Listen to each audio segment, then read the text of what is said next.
सरकार secular party की है, सरकार में कांग्रेस है, सरकार में राजद है, और आपके राज में दुकानें जलती हैं, शमशाद अंसारी का कत्ल हो जाता है, मगर आप हमको गाली देते हैं। बताइए हेमंत सोरेन साहब, बताओ कांग्रेस के लोगों, तुम सत्ता में हो, मैं सत्ता में नहीं हूं, किसने मारा 16 साल के शहबाज खान को? सत्ता में आप हैं। इल्जाम मौलाना मुबीन रजवी पर लगा दिया जाता है, इल्जाम मेरे सदर शाकिर पर लगा दिया जाता है कि ये बी टीम है। अरे बताओ, जब तुम सत्ता में हो तो तुमने इन दुकानों को जलने से क्यों नहीं बचाया? साहिल और मुदस्सिर को पुलिस की गोलियों ने खत्म कर दिया। यकीनन ये हमारे लिए शहीद है, मगर साहिल और मुदस्सिर से मिलने कौन गया था? मैं गया था साहिल और मुदस्सिर से मिलने के लिए। हम इसलिए नहीं गए थे कि हमको कोई सियासत करना था, हम इसलिए गए क्योंकि हमने उन बच्चों की तकलीफ को अपने दिलो दिमाग और अपने सीने में महसूस किया। इंसानियत अभी भी हम में जिंदा है, हम वहां पर गए थे। मगर बताओ, जो आज हम चुनाव लड़ रहे हैं तो हमको गाली दे रहे हैं।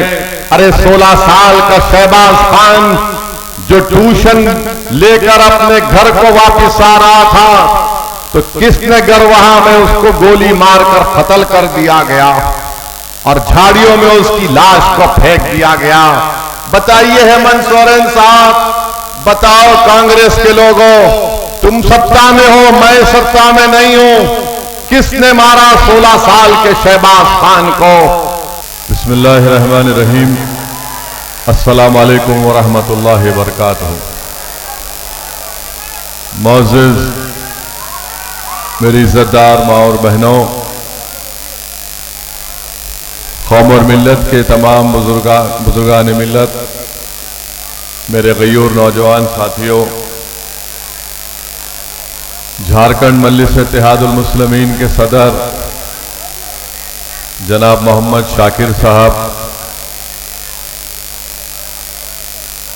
जनाब मौलाना मुबीन रजवी साहब, जो इस बाई इलेक्शन के डुमरी के मजलिस इत्तेहादुल मुस्लिमीन के उम्मीदवार हैं, मंच पर बैठी हुई हमारी इज्जतदार माँ और बहन, जो हजारीबाग बाहरी गांव से आए हैं, अशफाक खान साहब की माँ और बहन भी आज हमारे साथ इस मंच पर बैठी हुई है। वो अशफाक खान जिसको पुलिस कस्टडी में कत्ल कर दिया गया है, कैसर इमाम साहब, समीर अली साहब, इंतखाब आलम साहब, मंसूर आलम साहब, खैस अंसारी साहब, उमामत कोहल साहब, जो कौमी सदर हैं कोल की तंजीम के, असदुल हक साहब उफ बबलू मुखिया साहब, हाजी तनवीर साहब, MN खां साहब, कामरान खां साहब, मेरे अजीज़ दोस्तों और बुज़ुर्गों, मैं सबसे पहले आप तमाम का दिल की गहराइयों से शुक्रिया अदा करता हूं कि आपने अपना कीमती वक्त निकालकर आज के इस जनसभा में आपने शिरकत की। आप तमाम का बेहद शुक्रिया कि आज इतनी बड़ी तादाद में आप यहाँ पर आए हैं। मेरी आपसे गुजारिश है और मैं आपका शुक्रिया भी अदा करना चाहूँगा कि 2019 में भी मैं यहाँ पर आया था इसी ग्राउंड पर, और उस वक्त भी आपसे आपके दरमियान में खड़े होकर मुझे कुछ बोलने का मौका अल्लाह सुब्हाना व तआला ने दिया था। आपने मजलिस के उम्मीदवार को उस वक्त भी अपने दुआओं से और वोट से नवाजा था, और उस वक्त हमारे उम्मीदवार मौलाना मुबीन रजवी साहब थे, जो आज भी हैं। आपने 2019 में जो हमको वोट दिया, आपका बेहद शुक्रिया। अल्लाह आप तमाम को सलामत रखे।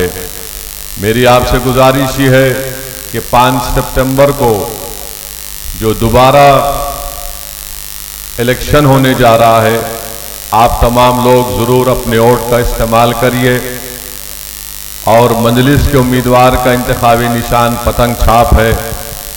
पतंग छाप पर बटन दबाकर आप अपने इत्तेहाद को कामयाब करिए, अपने सियासी शऊर को कामयाब करिए और इस विधानसभा के विकास के लिए, इस विधानसभा में गरीबों और मजलूमों की विकास के लिए, झारखंड की कमज़ोर और मजलूम आवाम की इंसाफ के लिए एक आवाज़ को आप झारखंड के विधानसभा में भिजाइए।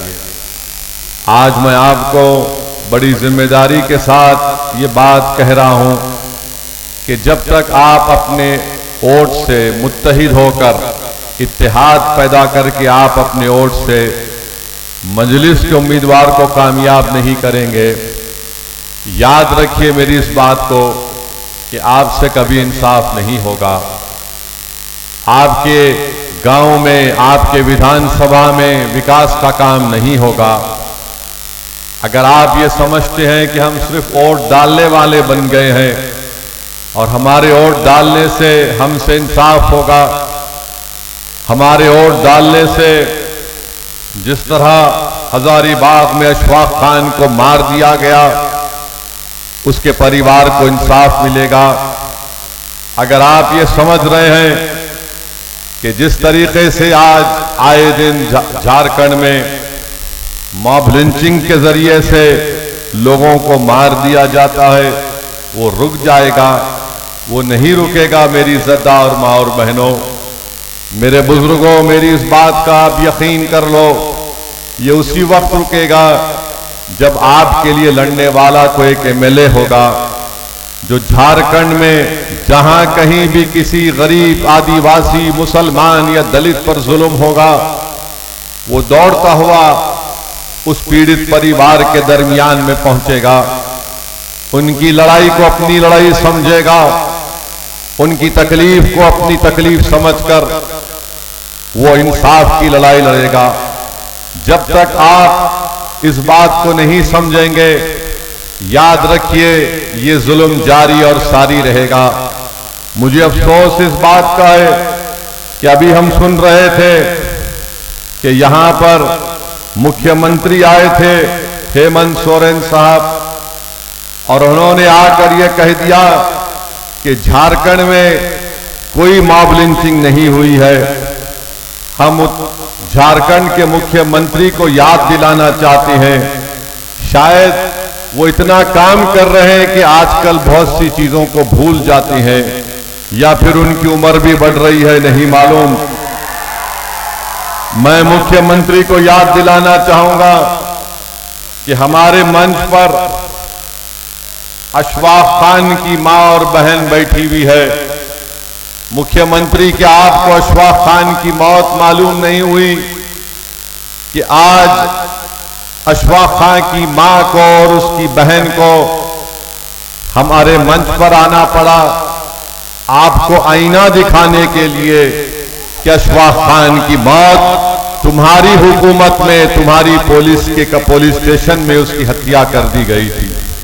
हम यहां के मुख्यमंत्री को याद दिलाना चाहेंगे जिन्होंने कहा कि मॉब लिंचिंग नहीं हुई, तो फिर सिकनी गांव में, रामगढ़ में शमशाद अंसारी को किसने मारा? क्या कोई आसमान से उतर कर आए और मारकर उड़कर चले गए?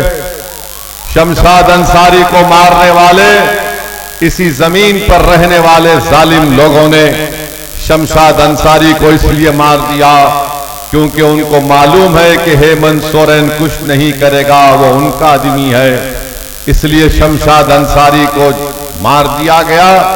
और जब पीड़ित परिवार आज भी इंसाफ के लिए लड़ाई लड़ रही है, शमशाद अंसारी के पीड़ित परिवार के लोग आज हमसे मुलाकात करने के लिए आ रहे थे, तो रास्ते में कांग्रेस के गुलामों ने उनको रोक लिया और कहा कि मत जाओ ओवैसी के पास, हम तुम्हारा कुछ कर देंगे।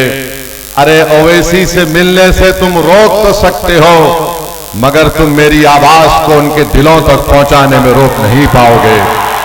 तुमने शमशाद अंसारी को खामोश कर दिया, मगर शमशाद अंसारी के रूप में हर बच्चा झारखंड से खड़ा होगा और हेमंत सोरेन से कहेगा कि मेरा नाम शमशाद अंसारी है, बताओ मुझसे इंसाफ कब किया जाएगा।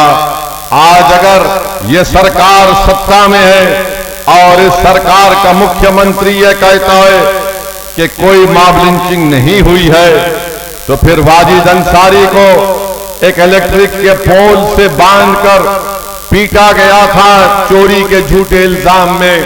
इसी साल अप्रैल 2023 में महू टोली में वाजिद अंसारी को मार दिया गया।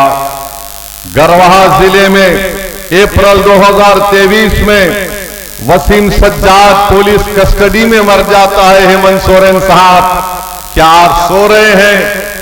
तो जागो और देखो कि तुम्हारे गरवा डिस्ट्रिक्ट में वसीम सज्जाद को कत्ल कर दिया गया। जमशेदपुर में 6 दुकानों को जो अल्पसंख्यक समाज मुसलमानों की थी उनको जला दिया गया। सरकार सेकुलर पार्टी की है, सरकार में कांग्रेस है, सरकार में राजद है और आपके राज में दुकानें जलती हैं। शमशाद अंसारी का कत्ल हो जाता है, मगर आप हमको गाली देते हैं। सत्ता में आप हैं, इल्जाम मौलाना मुबीन रजवी पर लगा दिया जाता है, इल्जाम मेरे सदर शाकिर पर लगा दिया जाता है कि ये बी टीम है। अरे बताओ, जब तुम सत्ता में हो तो तुमने इन दुकानों को जलने से क्यों नहीं बचाया? साहिल और मुदस्सिर को पुलिस की गोलियों ने खत्म कर दिया। यकीनन ये हमारे लिए शहीद है, मगर साहिल और मुदस्सिर से मिलने कौन गया था? मैं गया था साहिल और मुदस्सिर से मिलने के लिए। हम इसलिए नहीं गए थे कि हमको कोई सियासत करना था, हम इसलिए गए क्योंकि हमने उन बच्चों की तकलीफ को अपने दिलो दिमाग और अपने सीने में महसूस किया। इंसानियत अभी भी हम में जिंदा है, हम वहां पर गए थे। मगर बताओ, जो आज हम चुनाव लड़ रहे हैं तो हमको गाली दे रहे हैं। अरे 16 साल का शहबाज खान जो ट्यूशन लेकर अपने घर को वापस आ रहा था, तो किसने गरवाहा में उसको गोली मारकर कत्ल कर दिया गया और झाड़ियों में उसकी लाश को फेंक दिया गया। बताइए हेमंत सोरेन साहब, बताओ कांग्रेस के लोगों, तुम सत्ता में हो, मैं सत्ता में नहीं हूं, किसने मारा 16 साल के शहबाज खान को? और फिर क्या ये बात स्पष्ट नहीं है कि बीजेपी के एक पूर्व विधायक जिनका नाम जरमुंडी देवेंद्र कुंवर है, तौसीफ नामी बच्चे को उठक बैठक कराया, उसको थूका उसके मुंह पर? क्या किया तुमने बताओ? आज तुम हमको गाली देते हो कि सदुद्दीन ओवैसी आएगा और भड़काऊ भाषण देगा। मेरी इज्जतदार मां और बहनों, अशफाक खान के बारे में हमने बता दिया आपको। यही गिरीड में मोहम्मद कैफी और मोहम्मद आसिफ को किसने पीट कर मार दिया कि ये वो तस्करी का काम कर रहे थे? क्या हेमंत सोरेन को मोहम्मद कैफी और मोहम्मद आसिफ के बारे में भी नहीं मालूम, जिनको मार कर उनका कत्ल कर दिया गया? 8 मार्च 2021 को सचिन नामी एक 22 साल बच्चे को चोरी के इल्जाम में पकड़कर कत्ल कर दिया गया। अंगारा रांची में 27 साल मुबारक खान को पीट कर उसकी जान ले ली गई, उसी तरह लाइट के पोल से बांधकर। और हेमंत सोरेन को शायद नहीं मालूम कि मुबारक खान भी मार दिया गया। मेरे अजीज दोस्तों, जमशेदपुर में नौशाद को पुलिस कस्टडी में उसकी मौत हो जाती है। 10 अगस्त को नौशाद को उठाया जाता है। मेरी इज्जतदार मां और बहनों, आप जानते हैं कि जब तबरेज अंसारी को मारा गया था, मैंने खुद तबरेज अंसारी की बेवा से मुलाकात की थी। क्या उस वक्त कौन सा मामला था? हमको तकलीफ हुई कि एक नौजवान बच्ची बेवा हो गई है। मुदस्सिर और साहिल की क्या मामला था, हम के घर को गए थे,